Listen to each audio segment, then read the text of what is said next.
Pues después de esta experiencia maravillosa que ha sido entrevistar a Pilar Jericó, que como habéis visto nos ha dado consejos fantásticos a todos, pero especialmente a los que están sufriendo las catastróficas consecuencias de la Dana en la Comunidad Valenciana, en Castilla-La Mancha, en Andalucía, tenemos otra invitada de lujo que nos va a dar otras perspectivas de otros temas, que es Miriam González Duránez, fundadora de España Mejor.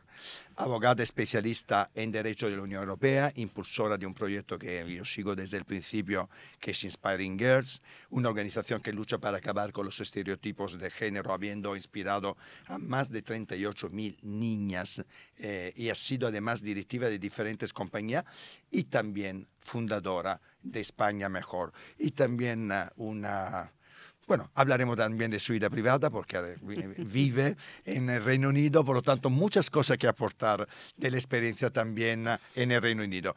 Buenas tardes, Emilia, ¿cómo estás? ¿Qué tal? Encantada de estar con vosotros. Lo mismo digo. ¿Cómo estás viviendo este día tan terrible de noticias que nos han llevado a media España prácticamente afectada por esta catastrófica Dana que ha matado ya a más de 70 personas, con muchos desaparecidos y un innumerable desastre a nivel de daños materiales y de personas afectadas, claro? Pues con muchísima preocupación, ¿no? Preocupación sobre todo por la pérdida de vidas humanas y también por todo ese enorme número de desaparecidos que todavía ni siquiera sabemos el alcance del desastre y los bienes materiales que para mucha gente también son importantes. Y yo creo que lo fundamental ahora es dejar a aquellos que saben qué hacer en esta situación, dejarles trabajar y darles un apoyo unánime por parte de toda la sociedad. Yo creo que es el momento de poner de lado las discrepancias y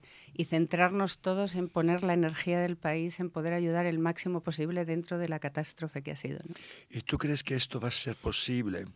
Porque has visto esta mañana en el Parlamento, en el Congreso, cuánto ha durado la paz, ha durado el minuto de silencio dedicado a las víctimas. ¿Cómo es posible que nos encontramos con una clase política, y no voy a hablar de siglas de partido, porque no me interesa lo más mínimo, cómo es posible realmente que incluso en días tan terribles, en los cuales yo creo que lo único que hay que hacer es abrazar todos los afectados, darles ánimos, cómo es posible que incluso en días tan terribles, repito, de hecho mañana hemos repetido que es luto nacional por 3 días, ¿cómo es posible que no se llegue a un mínimo de consenso, a un mínimo de paz para que realmente los ciudadanos no se avergüencen de nuestra clase política? Sí, pues es un poco realmente desesperante, ¿no? Yo creo que hay que hacer las cosas siempre de manera razonable, independientemente de que haya una situación política muy difícil y que se haya producido muchísima polarización,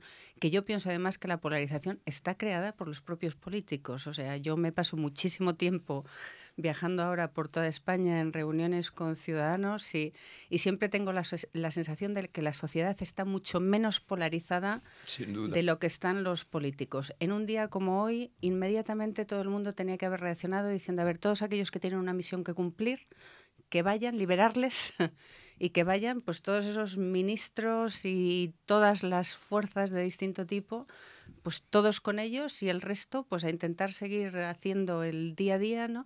Es que no puede ser tan difícil, ¿no? Y hay una sensación de desesperanza continua que yo creo que lo importante es, bueno, pues en estos momentos realmente el intentar decir por parte de la sociedad, ojo, que estamos todos unidos y estamos todos aquí para apoyar.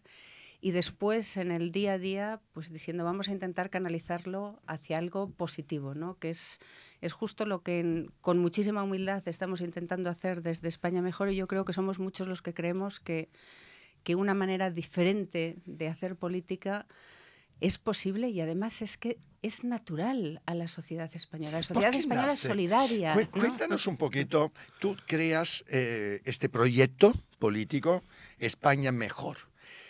¿Por qué nace España Mejor y qué nos podemos esperar de este proyecto? Pues mira, este proyecto Porque suena maravilloso el nombre, hay que reconocerlo. Pues viene, porque al principio no te creas que nos decían... un nombre mejor. Al principio nos decían, no, iba a ser muy difícil que lo llaméis España mejor, lo de España, en España.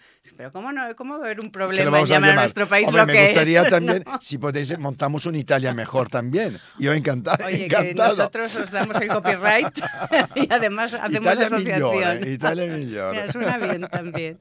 Pues surge un poquito del intento de dinamizar la sociedad civil, ¿no? Yo creo que todos los que tenemos experiencia internacional y hemos vivido fuera, hemos visto que la sociedad civil en muchos otros países se mueve mucho más y con mucha más naturalidad interactúa con los partidos políticos. Y yo creo que eso es parte de lo que nos falta, porque realmente tenemos muchísimo talento a nivel individual, ¿no? en España, y también ganas de hacer cosas, pero no encontramos el canal de hacerlo. Entonces, solo lo hacen aquellos que se meten, están dispuestos a ponerse el corsé rígido de los partidos políticos, que a mucha gente le tira para atrás, y cuanto más se polariza la política, pues más para atrás le tira la gente.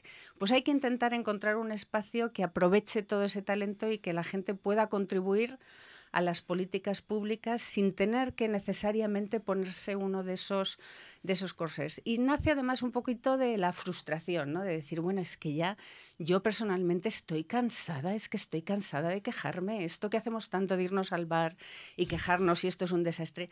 Si pudiésemos poner un tercio de toda esa energía en hacer algo un poquito positivo y mover las cosas en la buena dirección, pues yo creo que estaríamos como país muchísimo mejor. Y me da pena la de energía que desperdiciamos. Es brutal. Es brutal, es brutal. ¿no? Es brutal. Además, yo quería hacerte una pregunta. Además, tú vives en el Reino Unido. No, yo vivo aquí ahora, vives aquí, pero los fines bien. de semana me voy. Pero Tomo bueno, un poquito de perspectiva. Digamos que vives entre caballo. Reino Unido y España. Además, todo el mundo sabes, tu marido, un vicepresidente, primer ministro inglés durante un periodo importante, por lo tanto conoce la realidad pública y privada, no solo de España, sino también de Reino Unido y además de la Unión Europea, porque tú trabajas mucho en temas europeos. ¿Por qué? Es una pregunta que yo hago mucho a mis clientes, empresas privadas, no políticos, empresa privada. Y una cosa, por ejemplo, que veo mucho en Italia, que la relación pública-privada es muchísimo más ágil y que hay una presión fortísima de la empresa privada, de la sociedad civil, a la administración pública y especialmente a los políticos.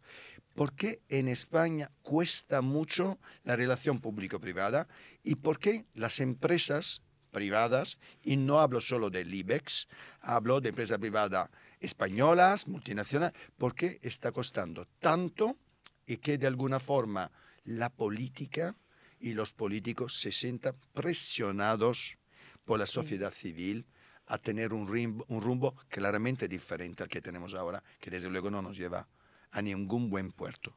Pues es de estas situaciones me encanta que me hagas esa pregunta porque yo hablo muchísimo de la comparación entre la implicación de la sociedad civil y sobre todo la sociedad empresarial en Italia y en España. O sea, es que en Italia en momentos muy claves ha sido justo esa élite empresarial, y además ha sido de élite realmente, ¿no?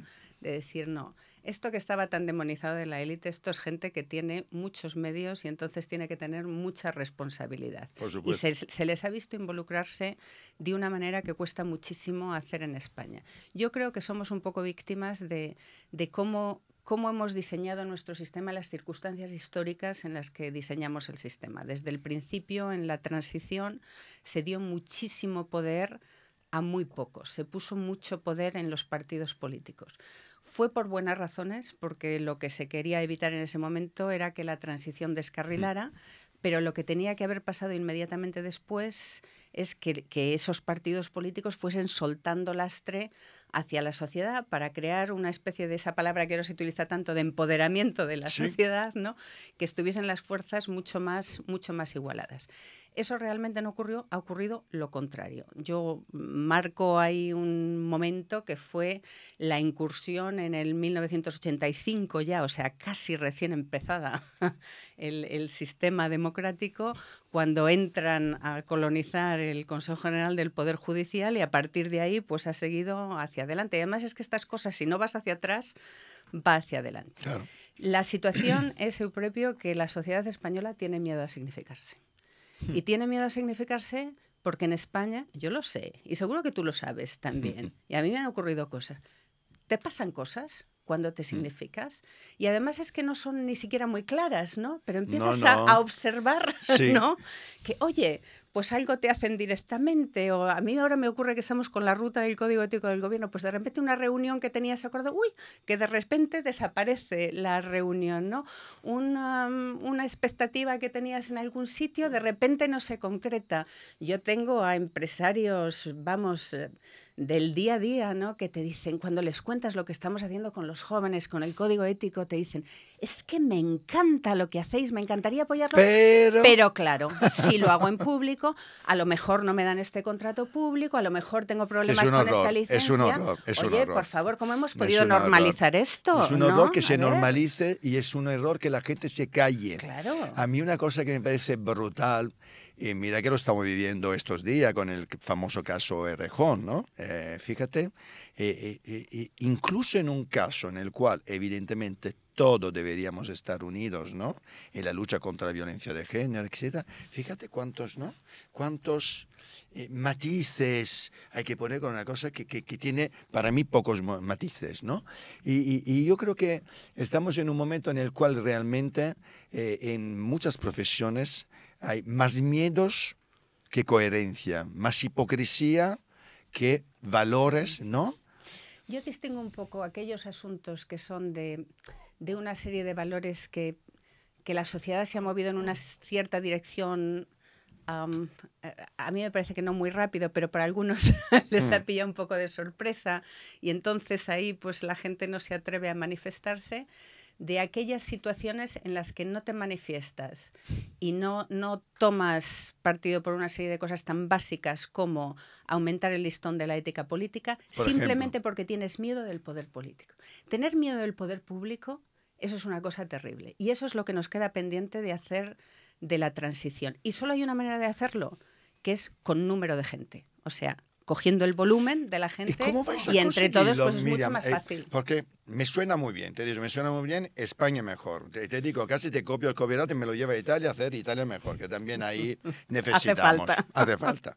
Bien, pero ¿qué estáis haciendo para conseguir? Tú misma lo has dicho que se necesita gente que no tenga miedo al poder o en italiano se diría strapotere político, ¿no? O más que político, partidista, ¿no? Sí, partidista o ideológico, llámalo como quiera.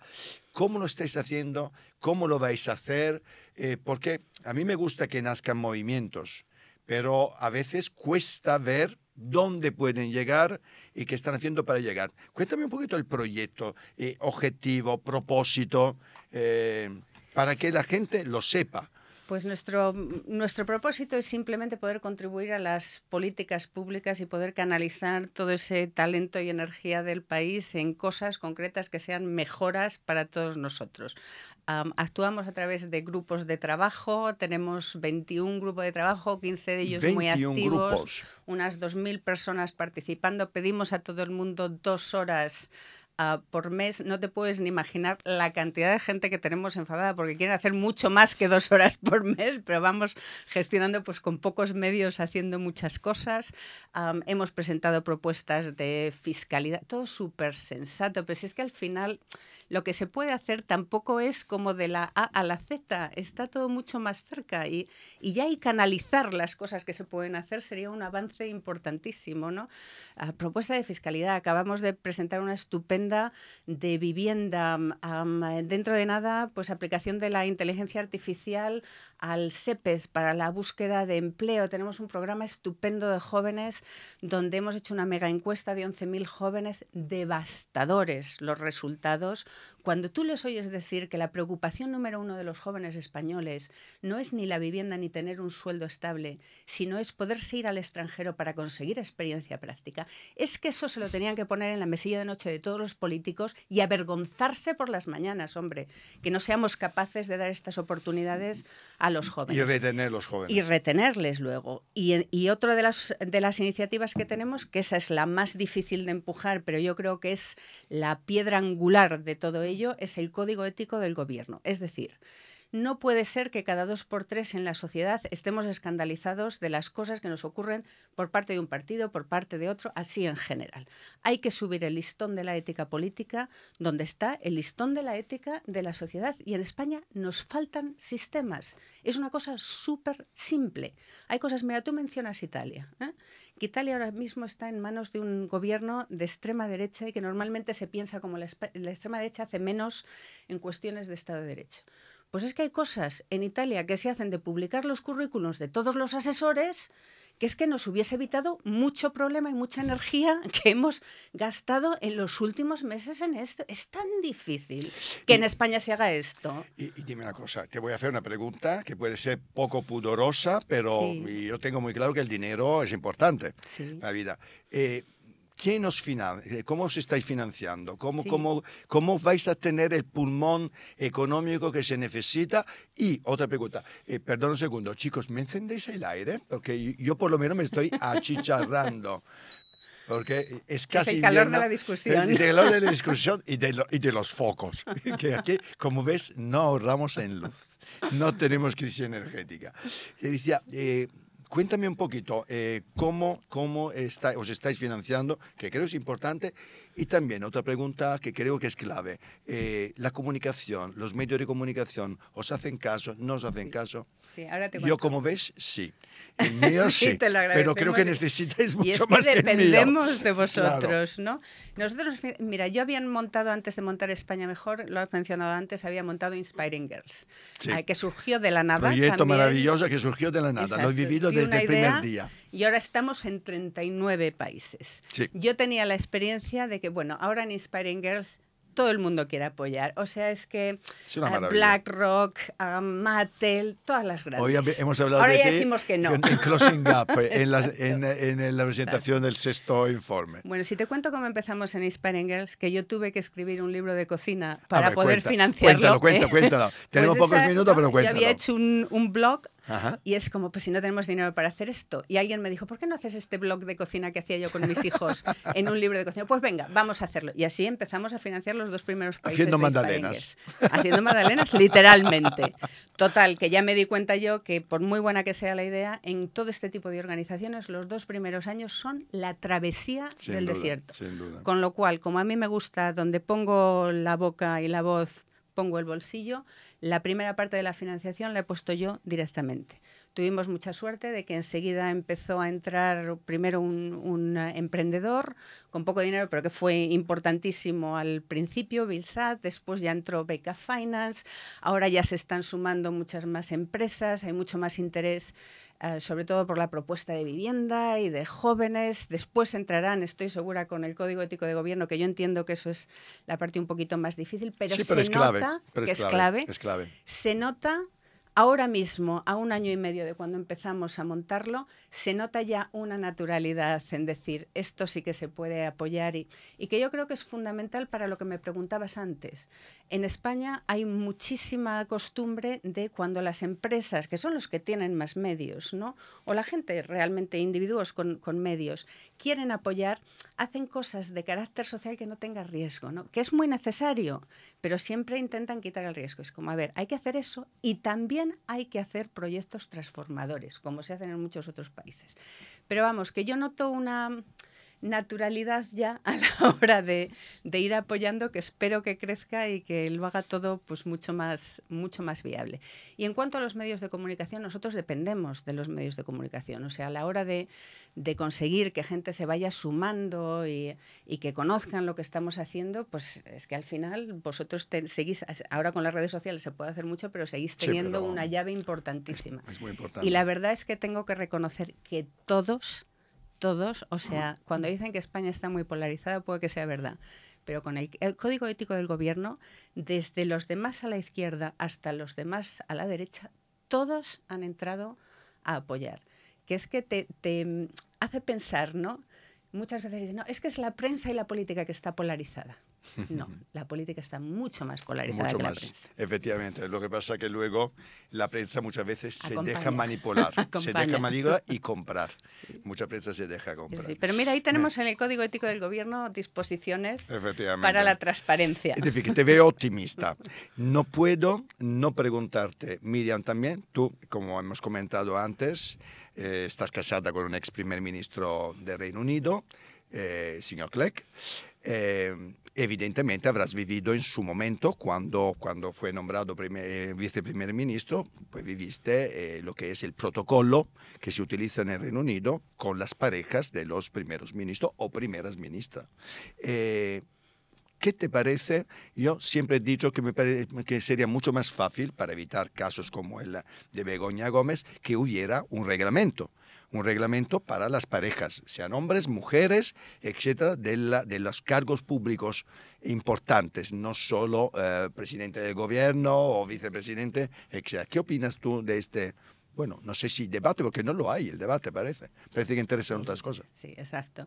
Bueno, yo creo, y además es que me manifesté públicamente en el momento que salió esto a la luz. Yo hice un artículo en el Financial Times, que además circuló un montón, Sí. de decir, vamos a ver, aquí el problema es que no tenemos normas básicas que existen en otros países y que no son solamente normas para la protección de la sociedad, son normas para protección de los propios políticos y de sus familias. Esto existe prácticamente en todos los sitios. O sea, no se trata ni, como dicen algunos, regular el papel de la primera dama, que es que no solamente la primera dama, que es que son las parejas y los amigos íntimos, etcétera, etcétera, y familiares de todos los políticos en cargos importantes. Y son unas normas sencillas, pero modernas, sobre conflictos de interés. Si tú ves las normas que tenemos aquí sobre conflictos de interés, que son del 2015 y que además vienen del gobierno de Rajoy, o sea que izquierda ahora, derecha antes, pues es que nos recogen cosas básicas que organizaciones internacionales como la OCDE nos pedían en los 90. Perfectamente. En los 90. Pues ¿sabes qué? Nos Qué dirán fácil. que lo decimos tú y yo porque somos abogados los dos. Y creo que no. Mira, nosotros en el código tenemos una página, adaptando lo de que no sean los conflictos, no tienes por qué ir a que una vez que se ha producido ir a sancionar, lo que sí.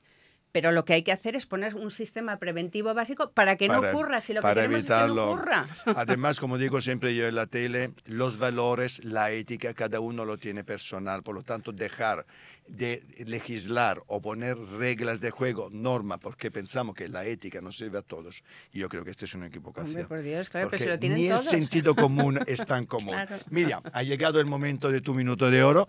Te dejo la cámara para que hables, bueno, a tu público o a España Mejor, a los que ya te siguen y los que quieres que te sigan. Pues muchas gracias. Espero que os pueda animar a todos a participar en España Mejor. Yo creo que en España, que es un país magnífico, con un potencial enorme, yo tengo muy claro lo que hizo la generación de mis padres y mis abuelos por todos nosotros, que fue la transición. Pero la verdad es que creo que mi generación y las generaciones así alrededor de la mía no hemos hecho todo lo que teníamos que hacer por el país. Lo que tenemos que hacer por el país es poner más controles y garantías sobre el poder. Se trata de una modernización básica del país y no puede ser que muchos países similares al nuestro tengan unas reglas mejores de las que tenemos nosotros, porque nosotros no somos peores que todos los habitantes de esos países. Esto se consigue empujando entre todos. Nosotros somos una pequeña semilla que con humildad lo estamos intentando hacer, pero con todos vosotros seríamos mucho más fuertes. Pues muchas gracias, Miriam, ha sido un placer y mucha suerte con tu proyecto. Gracias a vosotros. Gracias.